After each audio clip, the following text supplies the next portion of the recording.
I'm Charlie Munger. I'm 99 years old.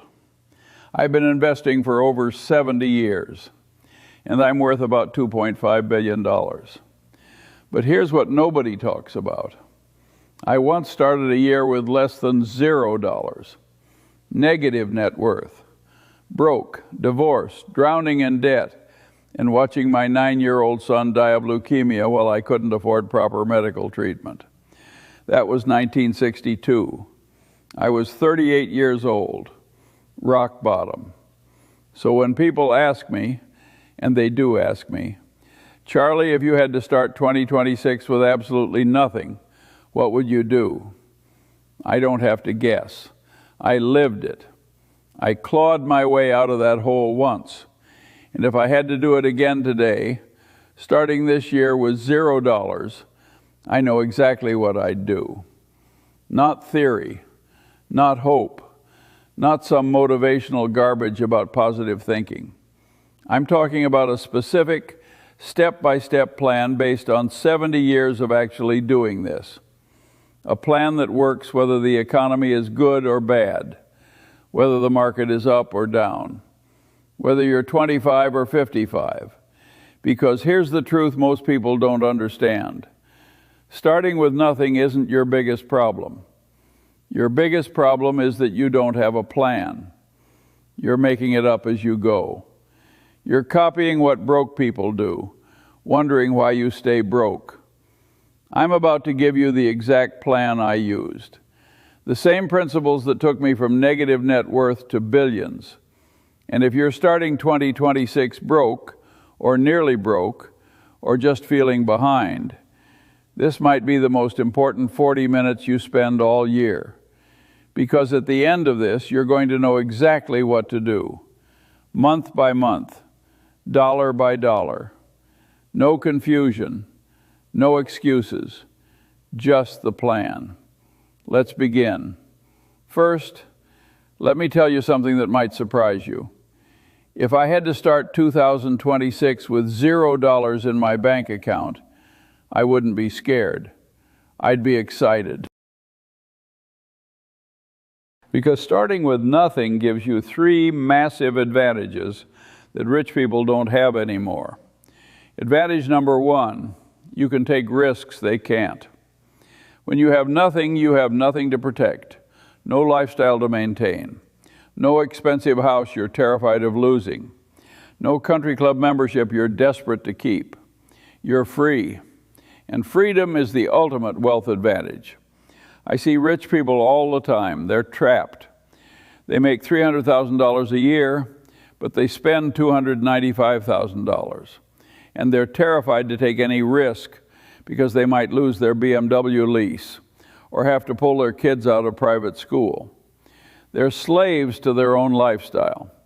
You don't have that problem. You're starting 2026 with nothing? Good. You can move fast.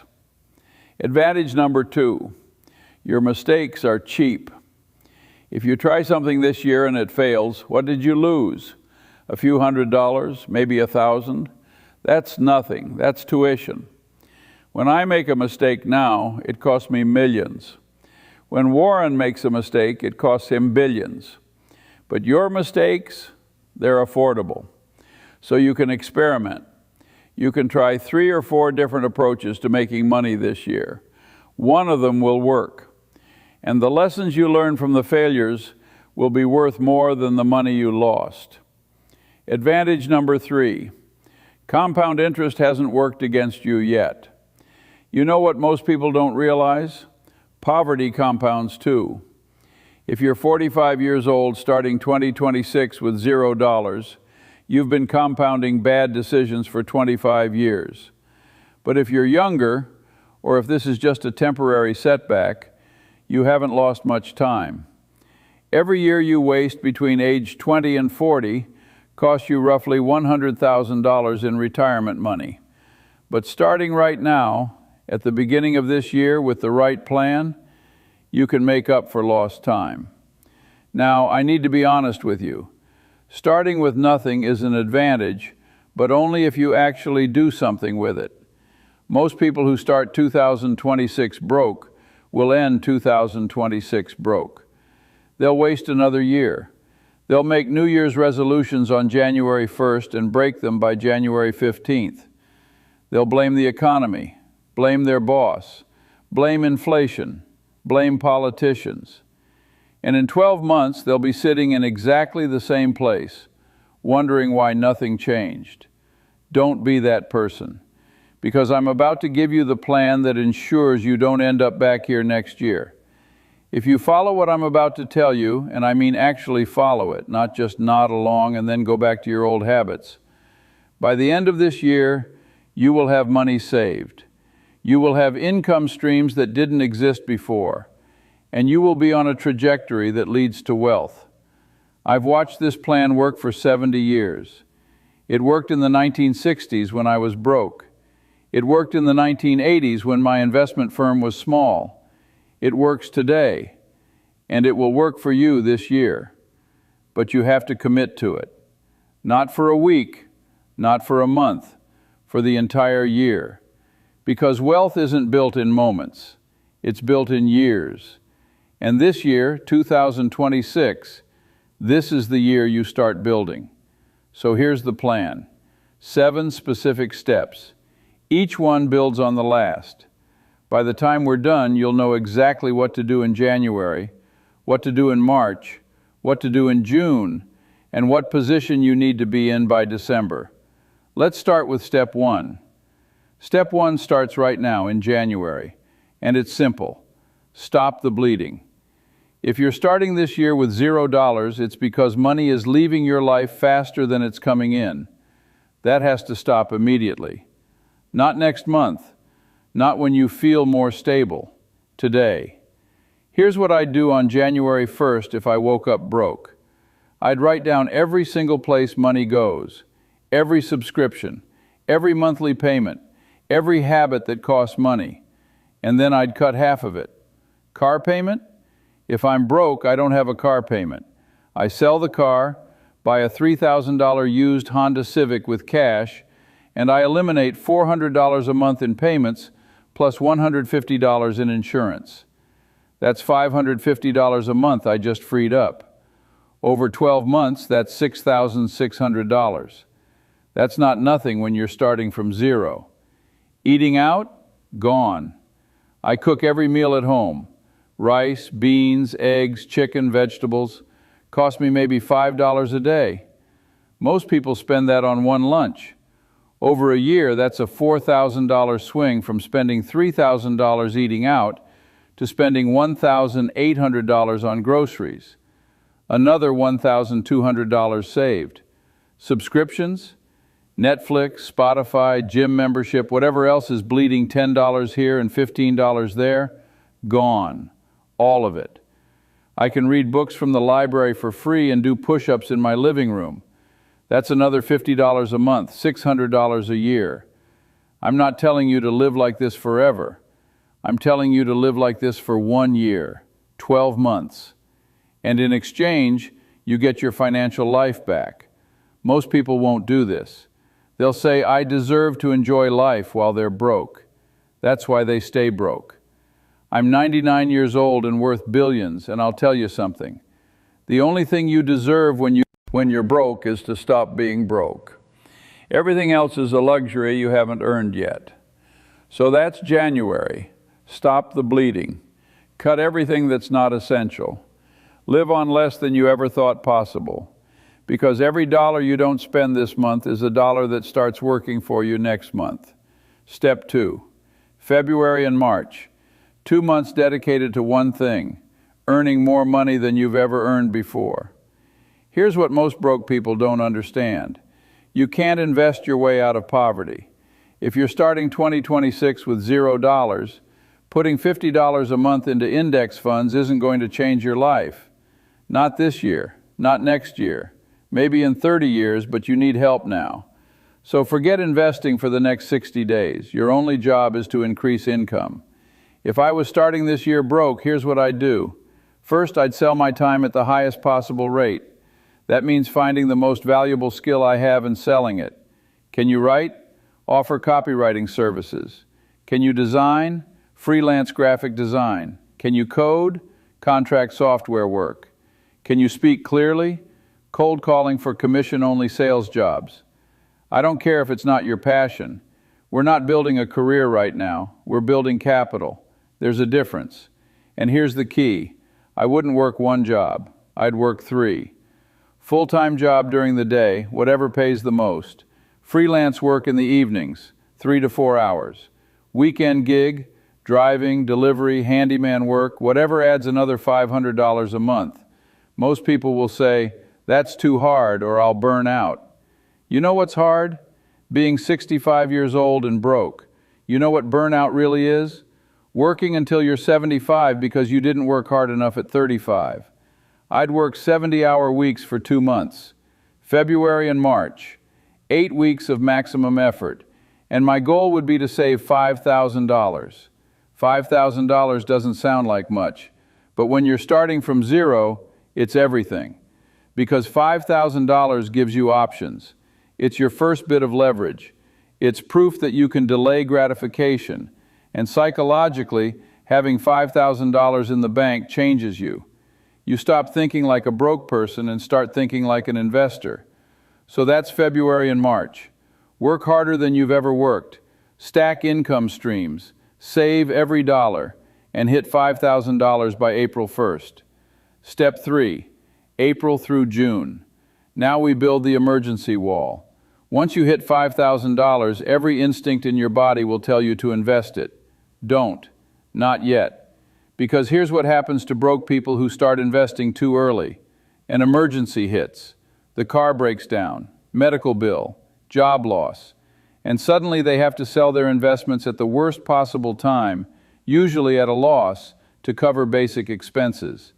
Then they're back to zero, and they quit. I've seen this pattern destroy people for 70 years. They get excited. They invest their first $5,000, and then life happens. And they're done. So instead, from April to June, we're building the emergency wall. That's $10,000 in cash, just sitting there, boring, not growing much, earning maybe 4% in a high-yield savings account. Most investment experts will tell you this is stupid. They'll say, you're losing money to inflation, and that money should be in the market. Ignore them. They've never been broke. They don't understand the psychology of scarcity. When you've been broke, you know that the worst financial position isn't having cash that earns 4%. The worst position is having no cash when an emergency hits. So for 3 months, April through June, the goal is the same as February and March. Maximum income, minimum expenses. Keep working those multiple streams. Keep living lean. But now, instead of saving your first $5,000, you're saving the next $10,000. And here's what's going to happen. By June, you'll have $15,000 total, and something will shift in your brain. You'll stop feeling desperate. You'll stop making decisions from fear. Because $15,000 buys you time. If you lose your job, you can survive for 3 to 6 months while you find a better one. If an emergency hits, you can handle it without going into debt. This is the foundation. This is what every wealthy person has, but nobody talks about. It's not sexy, it's not exciting, but it's absolutely essential. So that's April through June. Build your emergency wall. Get to $15,000 cash. And then, only then, do we start investing. Step 4, July and August. Now we invest. But not the way most people think. If you're starting 2026 with nothing, you're not ready for stocks yet. You're not ready for real estate. You're not ready for crypto or gold or whatever else financial gurus are selling. You're ready for one thing, investing in yourself. Here's what I mean. You have $15,000 saved. $10,000 is your emergency fund. You don't touch that. But the other $5,000, that's your first investment capital. And the highest return investment you can possibly make right now is in your own earning ability. If I was starting this year broke, here's what I'd spend that $5,000 on. 1, skills that increase my income. If I'm making $20 an hour, I'd spend $2,000 on a certification that gets me to $35 an hour. Could be coding boot camp. Could be real estate license. Could be truck driving CDL. I don't care what it is as long as the math works. Spend $2,000 to earn $15 more per hour. That's a 750% annual return on investment. 2. Tools that let me earn money independently. If I can write, I'd spend $1,000 on a good laptop and software. If I can build, I'd buy quality tools. If I can sell, I'd buy inventory. The goal is to own the means of production for my own income stream. 3. Networking and positioning. I'd spend $1,000 going to industry conferences, joining professional groups, taking people to lunch who are where I want to be. This sounds soft, but it's not. Every major financial opportunity I've ever had came from knowing the right person at the right time. 4. Keep $1,000 as an opportunity fund for deals that pop up, distressed goods you can flip, emergency freelance equipment, whatever. Now, most broke people will say, "But Charlie, I want to invest in stocks." I know, but stocks will still be there next year, and you'll have more money to invest with then. Right now, the best investment is closing the income gap between where you are and where you need to be. So that's July and August. Invest in your earning power. Increase your hourly value. Build tools for independence, and set yourself up so that by September, you're earning significantly more than you were in January. Step 5. September and October. Now we build the second income stream. By September, if you follow this plan, you're in a completely different position than January. You have $10,000 emergency fund. You've invested $5,000 in skills and tools. You're earning more per hour, and you're still living lean. Now we build the thing that separates you from everyone else, passive income. And I'm not talking about passive income the way internet gurus sell it. I'm not talking about drop shipping or selling courses or any of that nonsense. I'm talking about real income streams that work while you sleep. If I was doing this today, starting from where you are, here's what I'd build. Option 1, dividend-paying stocks. By September, I'd have saved another $3,000 from increased income. I'd put it into a portfolio of boring, reliable, dividend-paying companies. Not exciting, not sexy. Companies that make soap and toothpaste and insurance. Companies that have paid dividends every year for 50 years. At a 4% dividend yield, $3,000 generates $120 per year. That's $10 a month. Sounds like nothing, right? But that $10 you didn't have to work for. And next month you add another $300 to it. And the month after that, another $300. By December, that $10 becomes $40. By next year, it becomes $200 a month. In 5 years, if you keep feeding it, it becomes $2,000 a month. That's how it works. Option 2, rental property down payment. If I saved aggressively, by September I'd have $15,000 in my emergency fund, plus another $5,000 saved. That's $20,000 total. With FHA loans, I can put 3.5% down on a small duplex in a working-class neighborhood. I live in one unit, I rent out the other. The rent from the other unit covers most of my mortgage. I'm building equity. I'm getting a place to live nearly free, and in 10 years I own a $200,000 asset. Step 5, September and October. Now we build the second income stream. By September, if you follow this plan, you're in a completely different position than January. You have $10,000 emergency fund. You've invested $5,000 in skills and tools. You're earning more per hour, and you're still living lean. Now we build the thing that separates you from everyone else, passive income. And I'm not talking about passive income the way internet gurus sell it. I'm not talking about drop shipping or selling courses or any of that nonsense. I'm talking about real income streams that work while you sleep. If I was doing this today, starting from where you are, here's what I'd build. Option 1, dividend-paying stocks. By September, I'd have saved another $3,000 from increased income. I'd put it into a portfolio of boring, reliable, dividend-paying companies. Not exciting, not sexy. Companies that make soap and toothpaste and insurance. Companies that have paid dividends every year for 50 years. At a 4% dividend yield, $3,000 generates $120 per year. That's $10 a month. Sounds like nothing, right? But that $10 you didn't have to work for. And next month you add another $300 to it. And the month after that, another $300. By December, that $10 becomes $40. By next year, it becomes $200 a month. In 5 years, if you keep feeding it, it becomes $2,000 a month. That's how it works. Option 2, rental property down payment. If I saved aggressively, by September, I'd have $15,000 in my emergency fund, plus another $5,000 saved. That's $20,000 total. With FHA loans, I can put 3.5% down on a small duplex in a working-class neighborhood. I live in one unit. I rent out the other. The rent from the other unit covers most of my mortgage. I'm building equity. I'm getting a place to live nearly free, and in 10 years I own a $200,000 asset. Step 6, November. This is the discipline test.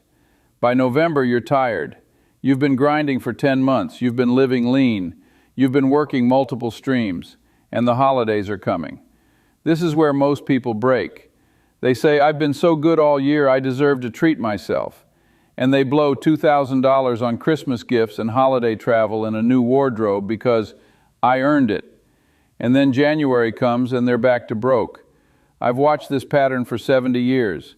November and December destroy more financial progress than any other months because people confuse earning money with having money. Just because you earned $60,000 this year doesn't mean you have $60,000. If you spent $58,000, you have $2,000. That's the only number that matters. So here's what I'd do in November if I was following this plan. I'd commit to spending nothing extra. No holiday inflation. No, this year is different. I'd give gifts that cost nothing. My time, homemade food, handwritten letters. I'd tell my family, I'm building a financial foundation this year, and next year I can be more generous, but this year I need to finish what I started. Some people won't understand. Some people will judge you. Let them. They're not paying your bills. And here's what I'd focus on instead. I'd review the last 10 months. How much did I earn? How much did I save? Where am I versus where I wanted to be? What worked? What didn't? And I'd make the plan for December and beyond. Because November isn't about celebrating progress. November is about protecting progress. It's about crossing the finish line without tripping at the last moment. So that's November. Hold the line. Don't break. Stay disciplined, because we're almost there. Step 7, December. This is where we plan your next year. If you followed this plan, actually followed it, not just thought about it, here's where you are by December. You have $10,000 emergency fund. You have a second income stream generating $50 to $200 per month. You've increased your primary income by learning new skills. You have tools and certifications that make you more valuable. And you've proven to yourself that you can delay gratification and execute a plan. In 12 months, you went from zero to solvent. That's huge. But here's the thing, you're not done. You're just getting started. Because now in December we plan year 2, and year 2 is where things accelerate. In year 2 you don't have to build the foundation, you have it. So now you can take more risks, you can invest more aggressively, you can start that business you've been thinking about, you can buy that rental property, you can leave that job that's been holding you back because you have 6 months of expenses saved and a backup income stream. Year 1 is defense, year 2 is offense. So in December, I'd sit down and write out year 2. What's my income goal? What's my savings target? What's the next skill I learn? What's the next investment I make? What does my life look like in 24 months if I keep this up? And then I'd commit to it the same way I committed to year 1. Because here's the truth. Most people never start. Of the people who start, most quit in the first 90 days. Of the people who make it 90 days, most break in November and December. But if you're watching this in December and you actually did it, you made it all 12 months. You're now in the top 5% of people who try to change their financial life.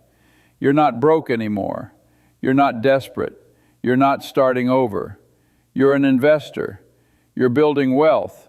And next year, you're going to build even more. That's December. Plan year 2. Commit to the next level and keep going. So that's the plan. 7 steps, 12 months, starting 2026 with $0 and ending it with a foundation for wealth. Let me be very clear about something. This plan works.